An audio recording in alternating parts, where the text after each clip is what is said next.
we are pleased to have with us as our guest Dr. Gian Gopal, Chairman of the Oxford Hindu Temple and Community Project.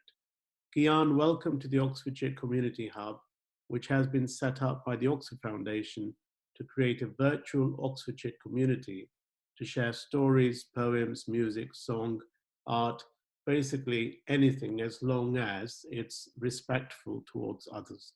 So a very warm welcome to you and thank you so much for joining us. Well, thank you, Manovarji, for inviting me. It's a pleasure. Thank you.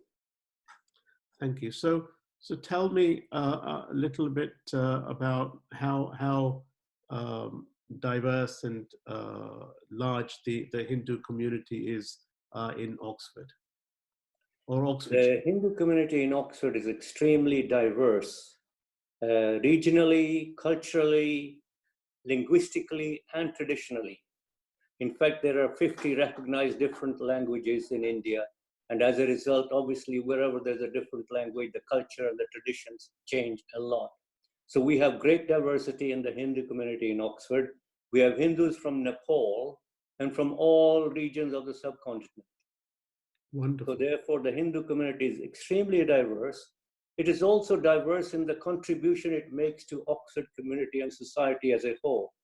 For instance, the Hindus are predominantly working in the medical, IT, and business sectors, and even in academia. So therefore, the diversity is quite intense. And what kind of numbers might that be of the community in Oxfordshire? Well, the sort of real number we have is in 2011 census, where 3,860 odd people declared themselves as Hindus in Oxford. Right. But since then, obviously, it doesn't. I don't know the number in the county as a whole, but also there's a lot of more people have come from the subcontinent since that time. It's what, 9 years ago, and as a result, I reckon it's anything between 5,000 and 10,000. So, Gian, as the chairman of the Oxford Hindu Temple and Community Centre project, what do you do? What does your role involve for the Hindu community and the wider community in Oxfordshire? Well, I have actually got a dual role because of a lack of a resident Hindu Pandit in Oxfordshire. I actually perform the role of a lay Pandit, doing my best to perform the spiritual services for families and for the community as a whole. But that's just my spiritual contribution in my role. But the managerial role itself involves me leading a group of dedicated volunteers who help the organization work to achieve its aims. And it's my job to make sure that the activities we do are all related to the declared aims of the charity.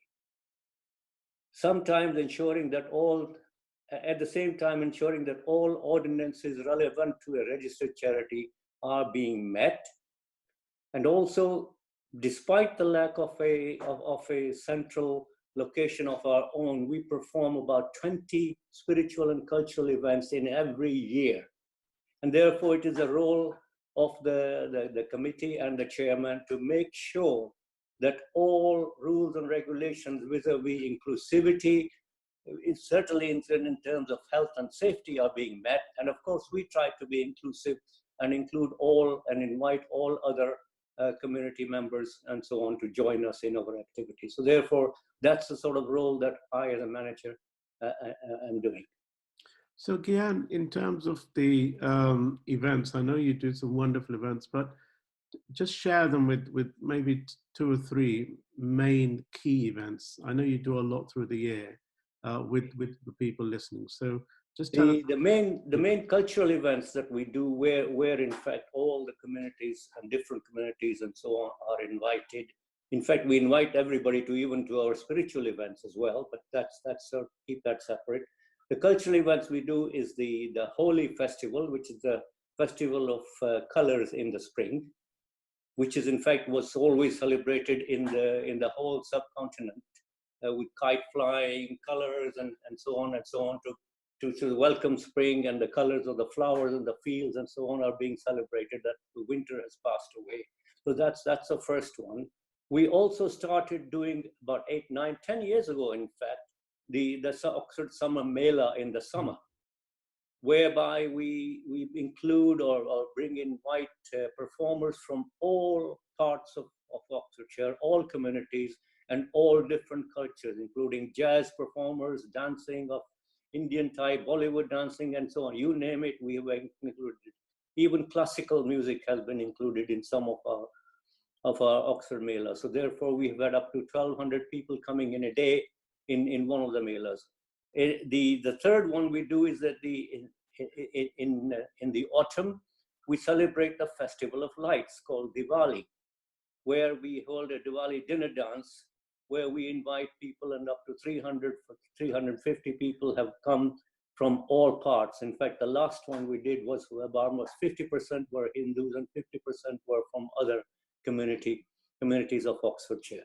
So in fact, these are the sort of activities we do to enhance the understanding of Hinduism and Hindu culture among society.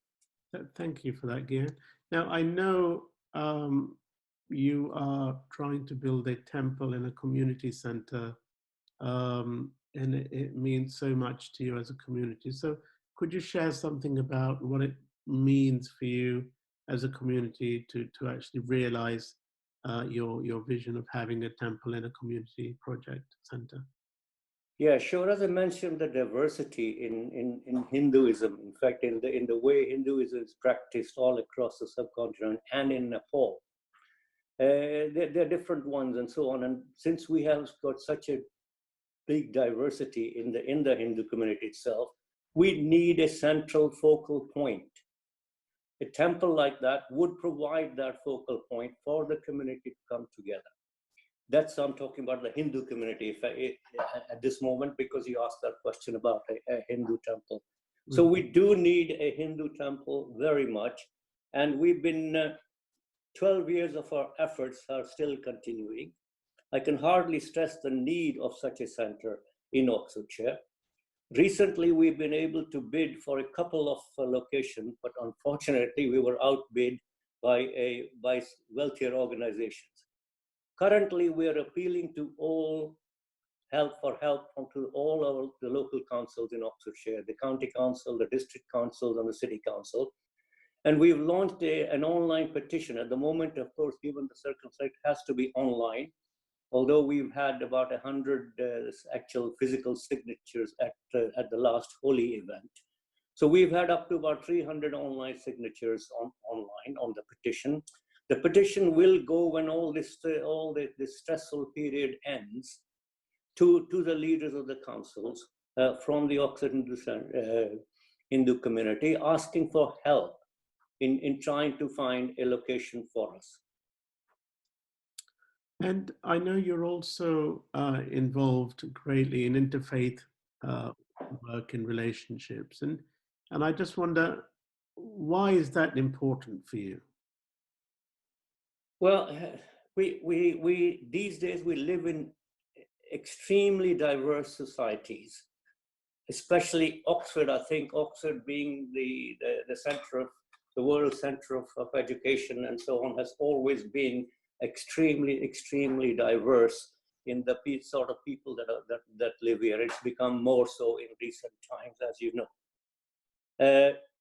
So it's very important, with this general mix of faiths and cultures, it's very important that we should be tolerant of each other, because without that tolerance, conflict will arise, and we do not want that in society in Oxford.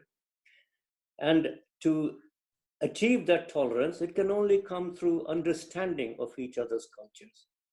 And if you do not meet often enough, then you won't understand the culture of another faith or of another community. And that's where interfaith relations are extremely important. And therefore, I cannot stress too highly that the fact that we have the Oxford Council of Faiths working together and so on. We've had moral support from the Oxford Council of Faiths for our aim, but more could be done. But anyway, it's a good thing that we are meeting more often and very often. Thanks. And how is the Hindu community coping at the moment with this pandemic and in isolation? you've got a diverse community, and what kind of help is available for them, and what kind of messages are you receiving? Well, Manavari, that's a very, very difficult question to answer, because without contact at this moment, physical contact, and without having a central focal point from where we could monitor how the community is coping, it is very difficult to say how it is happening. But I believe that every Hindu is now following the basic tenets of our faith. And these are duty to yourself. By that I mean to make sure that once you are fit and healthy, to be able to perform all the requirements of life that are needed. And secondly, duty to family, because family is always the center for development among human beings. And thirdly, through all that, duty to society. One should not forget that. That is what we always have said: duty to self, duty to family, and duty to society. So I hope all Hindus are doing that. I'm sure they are, as I'm trying to do myself. So during this time of isolation, what are you finding is helping you? What's helpful for you? What's working for you to get through this? And I wonder whether you could share some thoughts about that. Yes, I mean, the existence of social media in the very early days, I actually worked with one of the people who actually started the internet itself. So in fact, I'm actually quite proud of that fact that social media exists, and it's a godsend to all of society, to the whole world in this difficult period. I think you will agree with that. It's given us the ability to visually contact members of one's family, even across the oceans, and contact friends. And that has made isolation quite bearable. And it has also made working itself very easy. And we know now that the government is always telling us that 60 to 70% of people are working from home. In fact, in my working time, I used to work half the time myself from home. So therefore, itself has meant that with this social media availability, we are able to continue, society is able to continue to function when social isolation is being forced on us by this virulent virus. Thank you. And finally, Gian, we're living in unprecedented times. And I wonder what your message for the Oxfordshire's communities might be. Manovarji, we believe that every human being carries some divinity in them. Within us, we have divinity. And therefore, in this difficult period, it's important that we recognize that divinity in each other. Because when we do that, the civility will come automatically. And it's also therefore necessary to bring our divinity to the forefront in all our actions. So my message to the community as a whole, not just to the Hindus, is join the army of those who do good. Offer and provide help and support to a vulnerable person near you. Thank you. Thank you very much, Gian, for joining us. And also thank you for all the work that you do in Oxfordshire, building relationships between different communities and the cultural and artistic input that you have as a community for the whole county. So thank you, and keep well, my friend, and take care. And thank you for giving us your time this morning. Thank you, Manovarji. Hope you will also stay well, because you're doing a great job for the community. Thank you.